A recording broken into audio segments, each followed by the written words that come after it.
હું બોડેલીથી આવું છું. આજે આરિફભાઈએ વર્કશોપ રાખ્યો હતો. અલ્પેશ લિંબાચિયા સર બહુ જ મસ્ત વર્ક છે અને બહુ જ સારું કામ હતું. અને એકદમ ઇઝી ટેકનિકથી બધું બતાવ્યું છે. હાઇલાઇટ કરવાનું પણ એકદમ ઇઝી ટેકનિકથી બતાવ્યું છે. એટલે બહુ સરસ એમનું કામ છે. એનું નેચર સારું છે. થેન્ક યુ આરિફભાઈ. હું પરીક્ષા ખત્રી બોડેલીથી છું અને આજે આરિફભાઈએ સેમિનાર રાખ્યો હતો અને અમદાવાદથી અલ્પેશ સરને બોલાયા હતા, અલ્પેશ લિંબાચિયા, અને એમને સેમિનાર અટેન્ડ કર્યો અમે અને બહુ સારો અમને થોડા સમયની અંદર ઘણું બધું શીખવા મળ્યું અને ઘણા ડાઉટ અમારા ક્લિયર થયા અને ટૂંક સમયમાં અમને ઘણું બધું શીખવા મળ્યું. થેન્ક યુ આરિફભાઈ, થેન્ક યુ અલ્પેશ સર.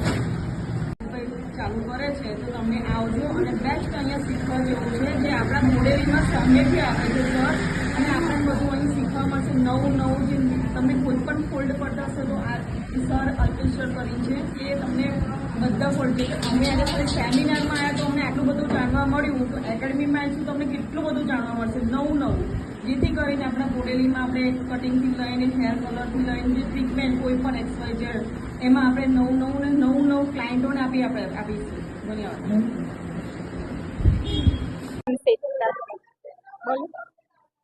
મારું નામ શીતલબેન બારિયા. હું ઢેબરપુરાથી આવું છું અને જે આરિફભાઈ આજે ક્લાસમાં વર્કશોપ રાખ્યો હતો એમાં જે કંઈ અમને કંઈક પ્રોબ્લેમ થતું હતું તે આજે અમને ક્લિયર થઈ ગયું છે. એટલે થેન્ક યુ આરિફભાઈ. Thank you. રાઠવા સોનલબેન. એમાં અમે આવ્યા હતા ભાઈ, અમને હેર કટિંગ શીખવાડવા માટે આવ્યા છે અમદાવાદથી. તો અમારા જે પોઈન્ટ ડાઉટ હતા એ ક્લિયર થઈ ગયા. મારું નામ હંસા છે. હું બોડેલીથી છું. આરિફભાઈએ જે સેમિનાર રાખ્યો છે જે હેરનો છે, કેમિકલ કલર બહુ જ મસ્ત છે અને બહુ મજા આવી શીખવાની બી અને ઘણું બધું નવું શીખવા મળ્યું. Thank you.